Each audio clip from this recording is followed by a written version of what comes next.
Pemirsa masih di IDX Session Closing dan kami juga masih menggunakan Anda untuk bisa berpartisipasi di WhatsApp interaktif kami di 0812 di 8788 di 3723 seperti yang tertera di layar televisi Anda nantinya. Dan langsung saja kita akan coba lihat saham-saham pilihan apa saja yang direkomendasikan oleh Bapak Danika, terutama dalam menghadapi perdagangan di esok harinya. Dapat Anda saksikan grafis di layar televisi Anda pemirsa. Saham pilihan pertama datang dari emiten rumah sakit, ada Health, direkomendasikan buy di 1470 hingga 1710. Kemudian saham pilihan kedua ada ESA, juga direkomendasikan buy, supportnya di 550, resisten hingga ke 720. BRPT juga direkomendasikan buy di 945 hingga 1220. Dan dari properti ada SMRA juga direkomendasikan buy di 580 hingga 720. Emiten rumah sakit, ESA, BRPT, dan SMRA, dan lagi-lagi keputusan investasi tetap ada di tangan pemirsa IDX Channel.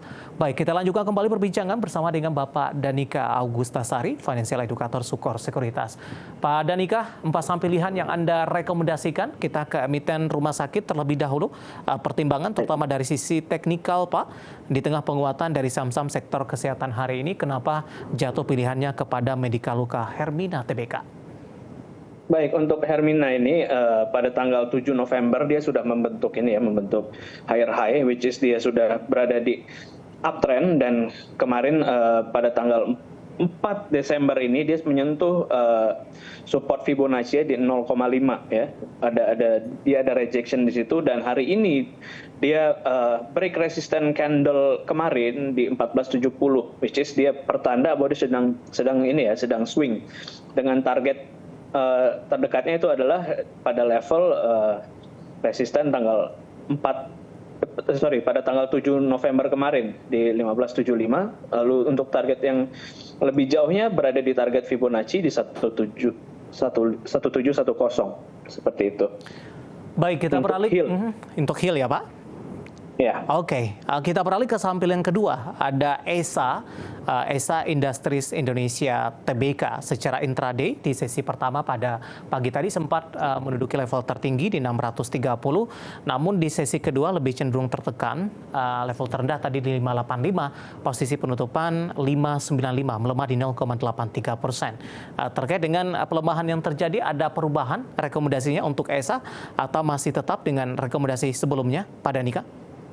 Masih tetap ya untuk BRPT ini. ESA, Pak? ESA ya.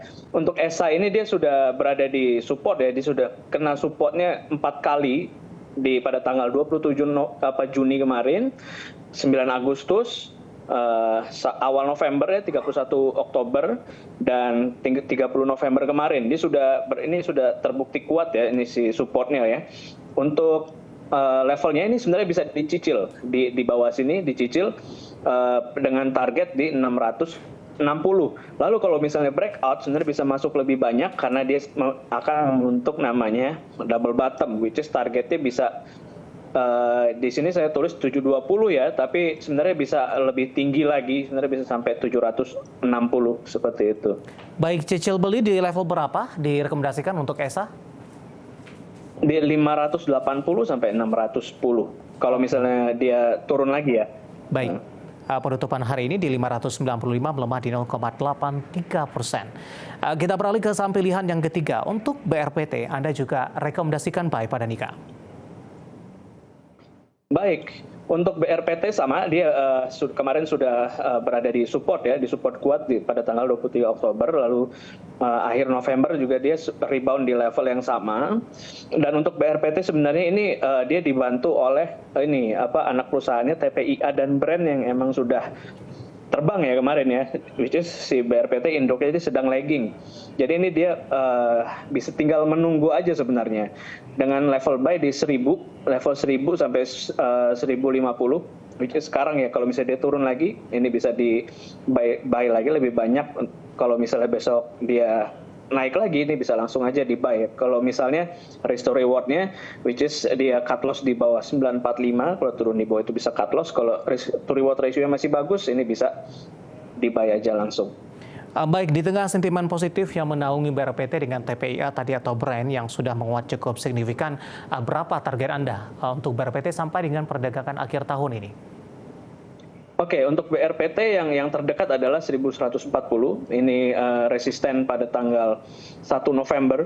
Lalu kalau misalnya bisa lebih breakout lagi, dia bisa sampai 1050 seperti itu. Dan kalau misalnya dia bisa breakout lagi, sebenarnya lebih tinggi ya di level 1275. Kalau dia bisa breakout breakout di level itu bisa sampai di level tertinggi kemarin tanggal 25 September, which is 1510.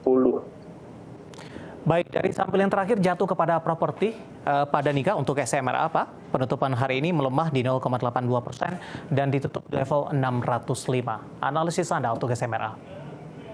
Baik, untuk SMRA dia kemarin udah ini ya, dari Juni sampai bulan Oktober dia sudah downtrend dan dia sedang membentuk namanya pattern inverted head and shoulders ya. Dia sudah pada tanggal 27 November dia breakout di neckline-nya dan sampai sekarang dia sedang menguji level neckline-nya tersebut. Dia sedang retrace, ini bisa digunakan untuk level buy sekarang di level kira-kira 600 sampai 620 dengan cut loss di bawah 580. Ya. Itu support di level 20 pada tanggal 22 November. Lalu untuk target pertamanya di 600 sampai 600 untuk target pertamanya di 675. 675 ini target pada resisten di bulan Juli kemarin. Oke, jadi kalau itu yang target pertamanya, kalau bisa tembus lagi, ini bisa mencapai target inverted head and shoulders-nya di level 720. Baik, 4 saham pilihan yang direkomendasikan ada Hill, ESA, BRPT, dan juga SMRA. Dan lagi-lagi keputusan investasi tetap ada di tangan pemirsa IDX Channel. Pada Danika kita masih punya satu segmen lagi. Pertanyaan di WhatsApp interaktif kami sudah ada beberapa yang masuk. Nanti kita akan coba ulas. Dan pemirsa kami akan segera kembali usai jeda berikut ini. Kita sudah sampai di segmen terakhir dan terima kasih juga untuk Anda yang masih bergabung bersama dengan kami. Pada Danika kita lanjutkan kembali. Langsung saja saya ke pertanyaan WhatsApp interaktif selanjutnya. Ada Ibu Lestari dari Jakarta. Kali ini menanyakan saham PTRO. Pak Danika, hari ini PTRO cukup fenomenal, auto reject atas 25%, ditutup di level 5250. Dari sisi fundamental tadi, pengumuman direksi baru terkait dengan akuisisi 34% oleh Cuan, di mana pimpinan dari Cuan sudah ada beberapa orang mengisi jabatan-jabatan strategis di PTRO. Baru ingin masuk nih Pak, dengan penguatan signifikan hari ini, Ibu Lestari di Jakarta, direkomendasikan tidak kemudian support dan resistennya yang harus diperhatikan? Oke, baik. PTRO ini dia sudah uptrend ya, udah uptrend. Namun kayaknya kalau misalnya dibeli ini masih bisa, namun kayaknya lebih terbatas ya, walaupun persen juga bisa. Di level yang paling terdekat itu resistennya 5750 ya, 5750. Lalu supportnya ada di 4930. Jadi nanti dihitung aja. Kira-kira kalau misalnya risk to reward ratio-nya bagus, ini bisa di buy seperti itu. Baik, rawan profit taking tidak untuk PTRO atau tunggu koreksi sehat terlebih dahulu? Sepertinya masih bisa naik, namun terbatas ya. Nanti kalau misalnya beberapa hari kemudian baru kita lihat lagi. Baik, selanjutnya ada Ibu Novi dari Jakarta. Terima kasih juga sudah bergabung menanyakan saham perbankan BRIS, Pak. Ambil posisi di 1630 untuk BRIS. Di penutupan sesi kedua hari ini, BRIS masih menguat dan sudah berada di 1715. Sudah cuan sepertinya untuk BRIS. 1630 ambil posisi, take profit atau resisten selanjutnya. Oke, untuk 1630 ini udah jauh banget ya, udah jauh banget. 1630 itu udah 6%. Ini dia udah mendekati resisten berikutnya di 1730. Kalau misalnya dia bisa breakout dengan volume yang mendukung lumayan besar, ini bisa di buy lagi justru, tapi kayaknya dia kalau kita lihat stokastik dia sedang berada di level overbought, jadi sudah rawan koreksi. Oke, selanjutnya tidak menyebutkan nama dan lokasi, tapi saya akan coba cek dari pertanyaan sebelumnya terlebih dahulu, Pak Danika.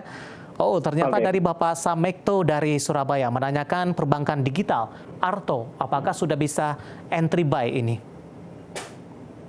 Oke, kalau Arto masih belum ya. Kemarin dia sudah sudah naik tinggi, lalu dia kemarin udah mulai ada perlawanan, ada tekanan jual. Dia sudah berada di Fibonacci 0,2. Kalau misalnya dia besok hijau melewati 3280, ini belum bisa di buy juga. Tapi kalau misalnya dia swing di situ, nanti buy-nya di atas 3550. Tapi kalau saya lihat sepertinya dia masih bisa turun ya, kayak di level kira-kira di Fibo 0,38 di 2740 nanti baru bisa kira-kira lebih nyaman untuk dibeli. Oke, tunggu koreksi sehat terlebih dahulu, tapi kalau tidak mengalami koreksi, confirm di atas 3.500-an terlebih dahulu untuk Arto bagi Bapak Samekto yang ada dari Surabaya. Dan lagi-lagi keputusan investasi tetap ada di tangan pemirsa IDX Channel. Selanjutnya saya akan coba bacakan pertanyaan Bapak Andrew dari Tangerang Selatan menanyakan saham BBCA Pak, nyangkut di 9275 untuk BBCA.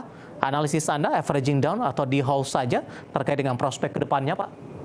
Oke, untuk BBCA ini sepertinya emang dia sudah berada di ini ya, di support apa namanya uptrend ya, trend line-nya, dan hari ini dia ada rejection juga di trend line tersebut.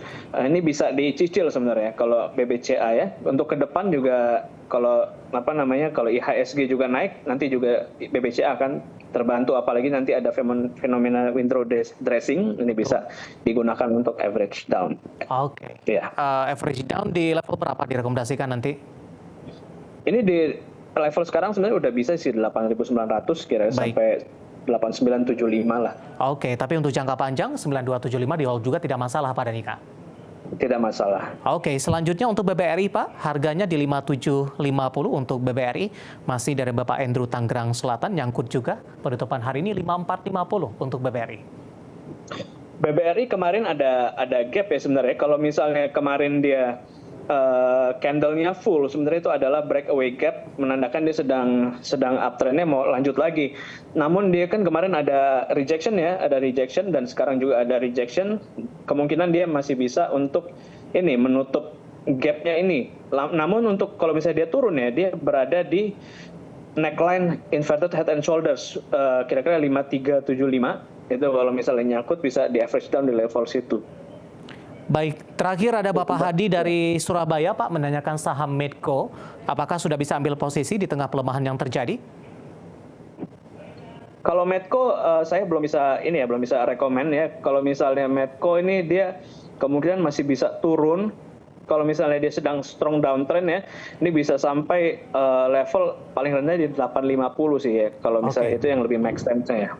Baik, lebih ke arah wait and see terlebih dahulu untuk Medco, Pak Danika. Iya. Oke, jawaban untuk Bapak Hadi dari Surabaya. Dan lagi-lagi keputusan investasi tetap ada di tangan pemirsa IDX Channel. Waktu kita cukup terbatas, pembahasan tadi tampaknya sekaligus mengakhiri kebersamaan. Terima kasih untuk Anda yang sudah berpartisipasi di WhatsApp interaktif kami. Dan silakan bergabung bersama kami kembali di waktu dan di program sama di perdagangan hari selanjutnya. Pak Danika, terima kasih. Sehat selalu, Pak. Terima kasih. Baik, ada Bapak Danika Augustasari, Financial Educator, Sukor Sekuritas. Akhirnya, saya David San Oval dan seluruh kerja yang bertugas mengucapkan terima kasih dan sampai berjumpa kembali.